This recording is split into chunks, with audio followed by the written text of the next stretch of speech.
Hey, what's going on, guys? It's Rob from Heroes Avenue. Happy Saturday. I hope you guys are all enjoying your weekend so far. You know, we don't normally post videos on Saturdays, but I thought it was important to get this information out to you guys, especially because some of you guys have been commenting in, letting us know to talk about this. So I definitely wanted to get this video out. Apologize if you start to hear some noise here. There's construction going on around my apartment. And one more quick announcement before we start talking about San Diego Comic-Con 2020 and Black Adam. I did want to announce that Darren and I will be doing another Comic-Con in the Bay Area, Powerhouse Comic-Con, so I'm really excited for that. I think it's sometime next month, but we'll definitely be giving away some tickets for that, so that's really exciting. First giveaway, but I'm really curious to know how many of our followers are living in the Bay Area or somewhere around that area where Powerhouse Comic-Con will be taking place in Pleasanton, I believe. I'll get you guys more details about that soon, but we are going to be able to give away some free tickets to that. So drop a comment down below if you guys are from the Bay Area. So I'm excited to give away those tickets. More details soon. With that being said, we are going to first talk about this Black Adam news because it dropped right after I did my video yesterday talking more about the Wonder Woman 1984 poster, and I'm so sad I didn't get to include it in that video, but here we are talking about it now. So it looks like, I think Variety dropped the scoop, but right here I'm quoting the Hollywood Reporter. It says, Shazam spin-off Black Adam finds director with Shallows filmmaker, and that is, I hope I'm saying this right, Jamaica Colette Serra, who is going to be tackling the DC film starring Dwayne "The Rock" Johnson. Again, I was a little curious to see whether or not this film was even going to take place, given the comments that Dwayne Johnson made right after Avengers, you know, was breaking a ton of records. Apparently, he was scheduled to meet with Kevin Feige at some point, or his people around him were trying to get them to meet. So I was getting a little nervous about the whole project, especially. I know he had confirmed that they wanted to work on Black Adam beforehand, like at the opening weekend of Shazam, but given that Shazam didn't do as well as it should have done, or Warner Brothers was hoping to do, and then he made the comments after the fact about Kevin Feige, so that had me a little worried. But it looks like we got some solid confirmation here. Not only do we have this news from Variety and the Hollywood Reporter, but Dwayne "The Rock" Johnson actually posted on Instagram about it. So let me go ahead and read that to you here. If you're not following Dwayne "The Rock" Johnson, I don't know what you're doing. He's really entertaining. So he says, "Cool news announcing Spanish thriller filmmaker Jamaica Colette Serra as my director for DC's Black Adam. Jamaica and I have worked together for the last 2 years making Disney's Jungle Cruise, and I've been very impressed with his passion, work ethic, style, vision, tone, and quality. He's hungry to break new ground with Black Adam and give the fans something very cool and special. I raise a double tequila, welcoming Jamaica, and can't wait to bring to life the world's anti-hero in black. Hashtag DC, hashtag Jamaica Colette Serra, hashtag Black Adam." So there you have it, straight from the source's mouth. The Rock, you know, Black Adam himself. So yes, I am excited to see this. You guys know how much I enjoyed Shazam.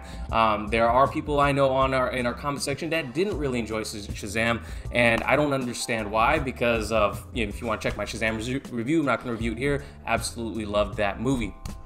So really exciting to see again. Now let's take a look at Jamaica Colette Serra. I've actually never seen any of his work in full. Now check it out. Some of the stuff he has directed: 2005's House of Wax, 2007 Gold, Living Dream, 2009 Orphan, 2014's Nonstop, but that's the one with Liam Neeson, I believe. I saw parts of that movie.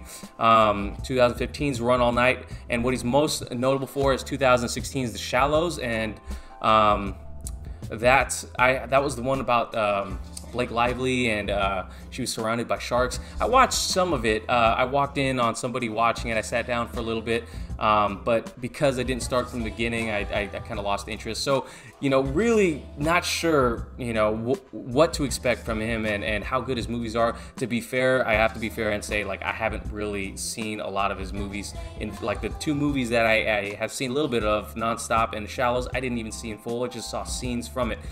So if you have seen those movies, definitely drop a comment down below and let us know what you think of him as a director. But again, he, as The Rock said, he has worked worked, or the past few years has been working on Jungle Cruise, which is a movie that's going to be based off a theme park ride from Disneyland, I believe. So really curious how that's going to work out. But of course, The Rock has a larger-than-life personality, so he could bring anything to life. He can do no wrong. Even though I don't think he's the strongest actor in the world, I do think he has improved, and I love him as a person. So it's something that this is one of the first roles that I'm really excited to see him in. I'm not a big Fast and Furious person, guys. Sorry, I have to admit. I know some of you guys are. And this Hobbs and Shaw movie, it looks like a ton of fun, but it looks a little too much for me. So I don't even know if I'm going to go see that movie. But definitely am down for The Rock as Black Adam. He was announced years ago, and finally we're getting the ball rolling on this movie. So let me know what you guys think about this director hopping on board for this project. I'm really curious to find out how they're going to incorporate Dr. Savannah and Mr. Mind into the whole movie. As you know, or spoiler alert, there's a post-credit scene involving Dr. Savannah and Mr. Mind. So I assume they're going to have a hand in freeing Black Adam. There was rumors that Black Adam was going to be involved in the Suicide Squad 2 movie. Now I'm starting to think that those rumors either changed, or like those plans either changed, or they were never true in the first place. But we shall see. I'm sure The Rock tends to share a lot of this news as it comes along. So make sure to stay tuned to The Rock, and make sure to stay tuned to us here, because we'll definitely be talking about it. Okay, next topic for today. We're going to be talking about the whole Comic-Con situation. So it looks like it got addressed by Toby Emmerich, who is one of the bigwigs up at Warner Brothers, and he did some interviews talking to I believe Variety, and one of the film writers for Variety, his name is Matt Donnelly, and I'm on his Twitter account here, and he tweeted out, Toby Emmerich can safely say WB will be back with superhero fare at Comic-Con 2020. And the reason why this is big news is because if you haven't followed us in the past couple of videos, you know that DC is not going to be presenting at Hall H this year, and will not have its own panel here for the first time in what, 20 years or something like that, maybe longer. So it was really curious and really disappointing to a lot of fans out there, especially if you had planned to go to Comic-Con. You know, now DC will be at Comic-Con, but they're just going to be sharing a massive booth with Warner Brothers, all the other Warner Brothers properties. So still gonna have a presence there, but really disappointing that they didn't take this opportunity to take the spotlight at Hall H. But again, I do think they will be doing their own promotion. We'll get some trailers anyways. But again, it looks like with this whole course correction thing, and like I said in my last video, I feel like this is going to be a palate cleanser year where they're not going to promote anything here. They're just going to let this year go by without them announcing anything, so they can really get their feet under them and go forward with a slate that they are finally confident in, and that they will move forward in without changing. Because, you know, in the past, all the Comic-Con, the original slate they announced, it kept changing and changing and changing, and you could just never believe what they say.